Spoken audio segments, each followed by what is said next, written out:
Allez, là.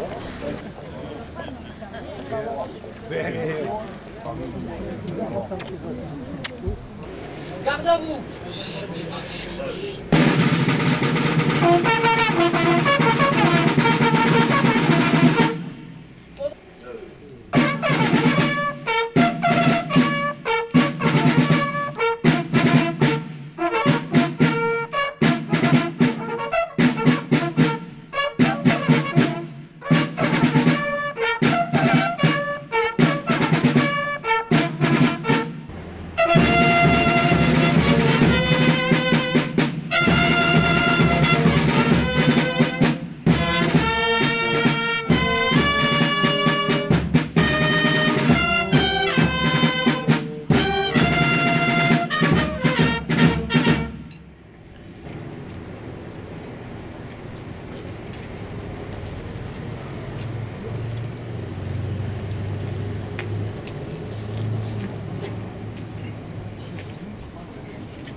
Aux morts.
Journée nationale du souvenir et de recueillement à la mémoire des victimes civiles et militaires de la guerre d'Algérie et des combats en Tunisie et au Maroc. 19 mars 2018. Je laisse la parole à Henri Bourrier, représentant le comité local de la FNACA. Je vais vous donner lecture de l'ordre du jour numéro 11 du 19 mars 1962 du général Aluré, commandant supérieur des forces françaises en Algérie. À toutes les forces de l'ordre, le cessez-le-feu qui vient d'intervenir met fin à plus de 7 années de combat au cours desquels notre armée avait la mission de s'opposer aux actes de force d'un adversaire souvent exalté mais toujours courageux. Elle a combattu les bandes armées des Djebel. Elle les a réduites à de petits groupes acculés à la défensive. Elle a tenu à distance les forces rebelles de l'extérieur. Elle a étouffé la menace d'une guérilla généralisée. Ainsi ont été assurées les conditions militaires nécessaires à la solution d'un très grave problème politique. La mission est donc remplie. L'armée peut être fière des succès remportés par ses armes, de la vaillance et du sens du devoir déployé par ses soldats réguliers et supplétifs, de son œuvre d'aide aux populations si durement éprouvées par les événements. Son rôle ici n'est pas terminé. Elle doit, par sa présence, et si cela est nécessaire par son action, contribuer à empêcher que le désordre l'emporte, quels que soient ceux qui tenteraient de le déchaîner de nouveau. Aujourd'hui comme hier, dans la paix comme dans les combats, l'armée française reste fidèle à la tradition du devoir.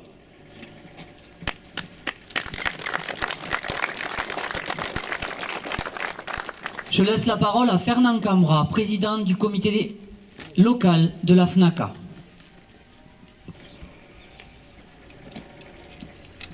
Le 19 mars 1962, souvenons-nous, c'était le feu de la guerre d'Algérie.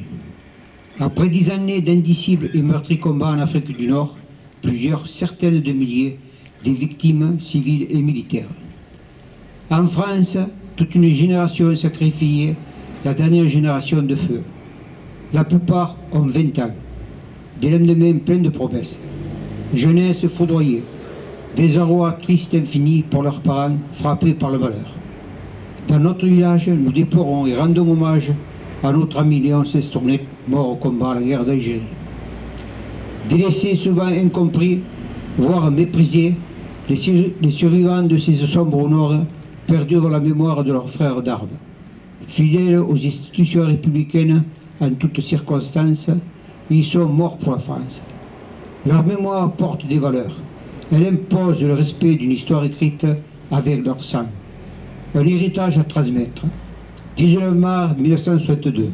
Souvenons-nous, en France, le ministre de l'Éducation nationale fait observer une minute de silence dans toutes les écoles. Instant de recueillement émouvant. Premier éclairage sur une page d'histoire devant être appréhendée dans toute sa complexité. Puissent les liens entre l'Algérie et la France atteindre l'excellence afin de conjuguer toutes les mémoires. Regardez l'histoire en toute lucidité. Ne jamais oublier le sang versé et les souffrances endurées de la part d'une avoir une volonté d'apaisement et de réconciliation. Par-delà les déchirures, les blessures, à l'âme d'une guerre au feu mal éteint, nous refusons que notre passé devienne celui de nos enfants et petits-enfants. Toutes les guerres sont cruelles, particulièrement celles qui cachent leur nom. Soyez vigilants. La flamme du souvenir ne doit jamais s'éteindre. Avec la vie, ajoutons de la vie aux années. Faisons partager aux jeunes les valeurs contenues dans la devise de la République et de l'amour et de la patrie. Je remercie, j'en profite, je remercie le président de la VLACA de Marcian et son équipe, ainsi que la délégation de Vias. Vive la paix, vive la France et vive la République. Merci. Au nom du conseil municipal, je vais m'associer au message de Geneviève Dariussec, secrétaire d'État auprès de la ministre des Armées.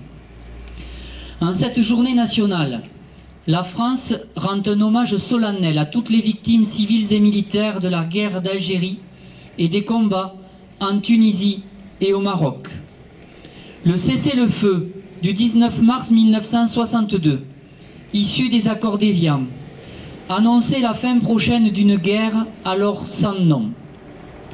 Sur les deux rives de la Méditerranée, entre soulagement et blessure, il engendra des sentiments puissants et divers. Pour tous, il y eut un avant et un après. Aux victimes d'avant le 19 mars s'ajoutèrent les mois suivants les milliers de drames d'une transition violente. Aujourd'hui, dans un même hommage, la France pense à toutes les douleurs et à toutes les souffrances, à toutes les familles déchirées et endeuillées, à celles et ceux qui ont enduré la guerre dans leur chair et dans leur esprit. Aujourd'hui, sans distinction, la nation adresse sa reconnaissance et sa solidarité. Aujourd'hui, la France honore toutes les mémoires. Celles des soldats morts pour la France ou blessés, celle des appelés et rappelés du contingent, des militaires de carrière, des forces de l'ordre de métropole et d'Afrique du Nord, celle des civils de France ou d'Algérie qui eurent à subir l'angoisse, les violences et les attentats, celle des Français d'Algérie pour qui cette date signifiait la fin douloureuse d'une histoire parfois multigénérationnelle et qui dure commencer une vie nouvelle, celle des membres des forces supplétives, des harkis, qui avaient fait le choix de la fidélité à la France. Les semaines qui suivirent furent celles des représailles et de l'exil dans une métropole qui, entre incompréhension et ignorance, manqua à son devoir d'accueil, celle des disparus, civils et militaires. Ces années de guerre ont durablement marqué notre société. 60 ans après, 1958, nous nous souvenons qu'elles ont eu pour conséquence la transformation durable de notre République. Ces déchirures sont désormais une part de notre histoire nationale, mais leur souvenir est encore vif dans notre mémoire collective. Porter un regard lucide et objectif sur ces années doit permettre à la communauté nationale de cheminer vers une mémoire apaisée. Témoigner, expliquer et partager sont un impératif afin que des deux côtés de la Méditerranée, les jeunes générations préparent l'avenir ensemble. Vive la République, vive la France.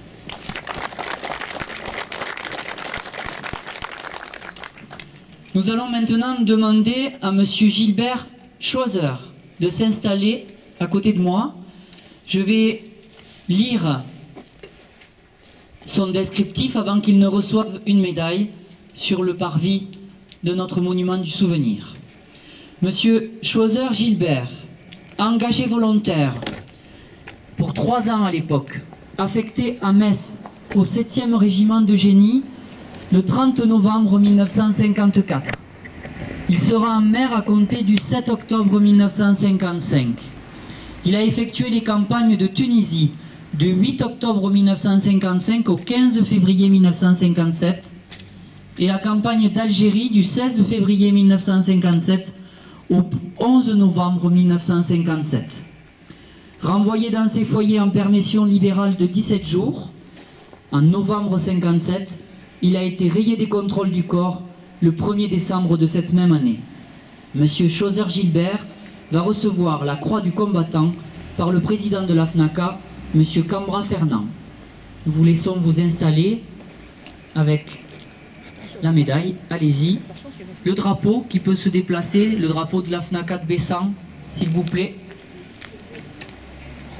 Et je vais demander à la fanfare d'ouvrir le banc.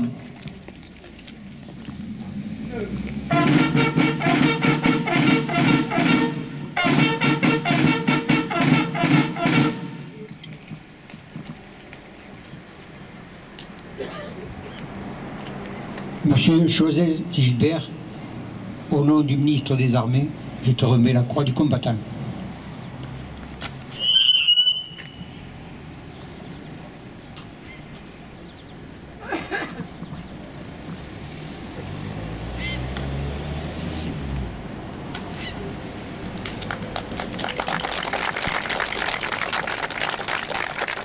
Fermez le banc.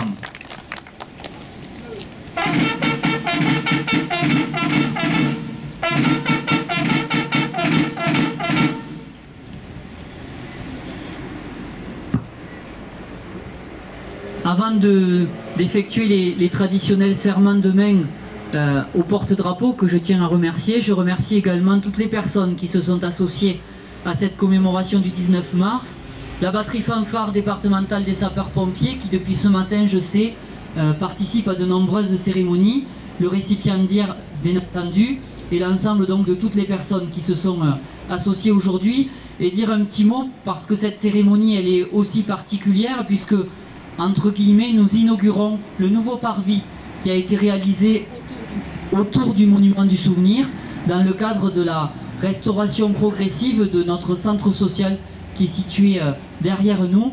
La place est désormais un petit peu plus grande pour pouvoir accueillir les cérémonies dans de bonnes conditions.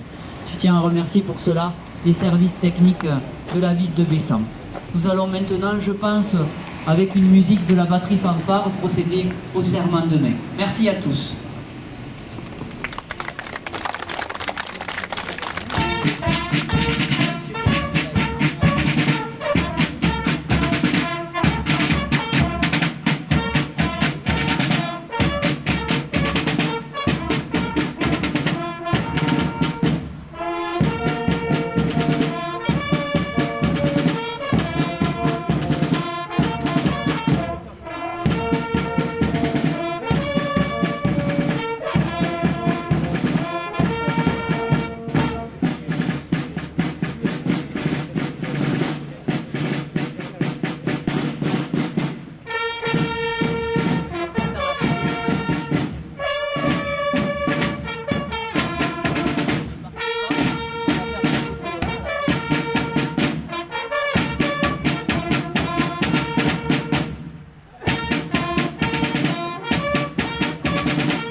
Nous pouvons les applaudir.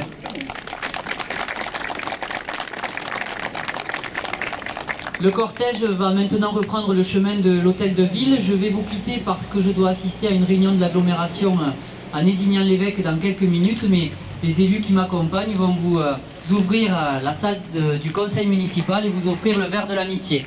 Merci à tous d'avoir été présents.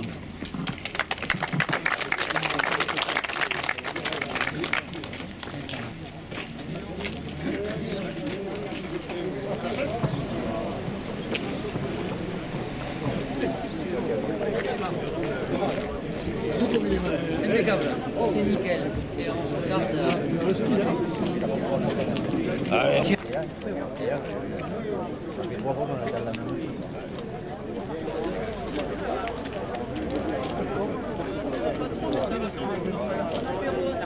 Allez. Bon, et bon courage, hein.